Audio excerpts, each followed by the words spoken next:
شیخ صالح المغاسمی ہیں, وہ کہتے ہیں کہ ان کا آپریشن ہوا, ہارٹ سرجری ہوئی, اور ان کے نا ہارٹ بلاکیج تھے, بہت ساری آرٹریز بلاک تھیں اور اسٹنٹس ڈلے ہوئے تھے, تو بہت ایشوز تھا ان کے اس میں. تو وہ کہتے ہیں کہ it was a lengthy operation. کہتے ہیں کہ میں بڑا پریشان تھا, ڈاکٹرز نے میرا آپریشن کیا, سکسیزفل ہو گیا الحمدللہ, ٹانگیں لگا دیے, میں اٹھا تو آئی واز ریلیکسڈ. لیکن کچھ دیر بعد ڈاکٹرز دوبارہ آنے شروع ہو گئے, اور جو ساتھ مشینس تھیں ان میں نا پی پی پی کچھ ہونے شروع ہو گیا, اور ایک ڈاکٹر آ رہا, دوسرا, تیسرا, چوتھا. یہ عرب کے بہت بڑے داعی ہیں, شیخ صالح المغاسمی ابھی بھی زندہ ہیں رحمہ اللہ. تو ڈاکٹرز آئے اور وہ کہتے ہیں کہ میں اب تو بہت پریشان ہو گیا کہ اب کیا ہو رہا ہے. تو انہوں نے ان کی شکل پہ نا پریشانی دیکھی, میں مزید پریشان ہو گیا.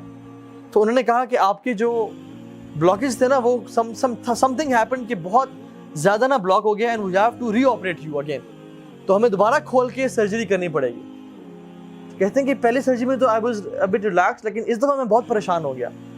تو وہ لوگ جب گئے اپنی ایکوپمنٹس لینے کے لیے اور اپنے چیزیں لینے کے لیے, کہتے ہیں آئی واز ریئلی ورڈ. کہتے ہیں کہ میرے ساتھ ایک نا آئی تھنک لیبنانی نرس کھڑی ہوئی تھی. وہ مجھے کہتی ہے کہ یا صالح صلی علی محمد, اے صالح اللہ کے نبی پہ درود پڑھو. اور کہتے ہیں کہ میں اللہ کے نبی پہ درود پڑھنا شروع ہو گیا اس یقین کے ساتھ کہ اللہ کے نبی نے فرمایا کہ اگر تم اس پہ درود پڑھو گے تمہاری ساری پریشانیاں ختم ہو جائیں گی اور تمہاری ساری مشکلات کا حل نکل آئے گا. تو کہتے ہیں کہ میں درود پڑھنا شروع ہو گیا, حتیٰ کہ جب ڈاکٹرز آئے اور دوبارہ انہوں نے مجھے کچھ چیزیں اٹیچ کی تو دے ور کنفیوزڈ اینڈ سرپرائزڈ. اور جب میں نے پوچھا کہ یہ کیا ہوا ہے, کہتے ہیں کہ جو رپورٹس ابھی آ رہی تھی کہ بلڈ دوبارہ جو ہے نا بلاکیجز آ گئی ہیں, they are all removed, they are all gone. اور کہتے ہیں کہ مجھے اس دن اللہ کے نبی پہ درود پڑھنے کی فضیلت سمجھ میں آئی کہ کتنا افضل ہے یہ ذکر, اللہ کے نبی پہ درود پڑھنا. سبحان اللہ.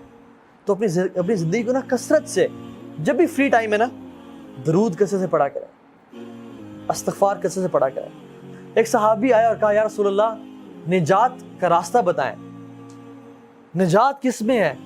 فرمایا لا یزال لسانک رطبا من ذکر اللہ, اپنی زبان کو اللہ کے ذکر سے تر رکھو, اس میں نجات ہے. اپنی اے عقبہ بن عامر, اپنی زبان کو اللہ کے ذکر سے تر رکھو. فرمایا طوبی لمن وجد فی صحیفۃ استغفار کثیرا, glad tidings to the one who found استغفار in his book with abundance. خوشخبری ہو اس بندے کو کہ جو قیامت کے دن آیا اور اس نے اپنے اعمال نامے میں کثرت سے استغفار کو دیکھا.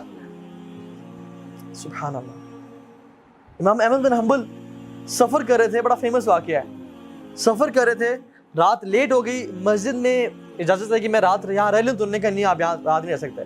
تو ایک نان بنانے والا گزر آتا, تو انہوں نے کہا آپ کیوں بزرگ کو تنگ کریں, بزرگ آپ میرے پاس آئیں بابا جی, میرے گھر رہ لیں. تو انہوں نے کہا ٹھیک ہے. تو وہ جب گھر لے کے گیا تو وہ رات کو نان, وہ تو آٹا گوندتا تھا, آٹا گوند رہا اور کہتا ہے استغفر اللہ استغفر اللہ. امام احمد بن حنبل رحمہ اللہ بیٹھے ہوئے ہیں, کہتے ہیں آپ کو اس ذکر نے کبھی زندگی میں فائدہ بھی پہنچایا ہے؟ تو انہوں نے کہا آپ کو میں کیا بتاؤں. وہ اپنے پوچھ لیا, پہلے میں غریب تھا, فقیر تھا, جب سے میں ذکر یہ کرنا شروع ہوا ہوں مال اتنا ہے کہ سنبھالا نہیں جاتا مجھ سے, اور ہر دعا میری اللہ رب العالمین نے قبول کی ہے, بس ایک دعا جو رہ گئی ہے. کہتے ہیں وہ کیا؟ کہتے ہیں سنا ہے کہ امام احمد بن حنبل بڑے امام ہیں, ان سے ملاقات کا شوق ہے, وہ آج تک قبول نہیں ہوئی. امام احمد بن حنبل کہتے ہیں کہ وقد جررت الیک جرا, ایسے لگتا ہے کہ مجھے آپ کے پاس گھسیٹ کے لایا گیا ہے آپ سے ملاقات کروانے کے لیے. میں ہوں امام احمد بن حنبل. یہ ہے توبہ استغفار کے فائدے, یہ توبہ استغفار.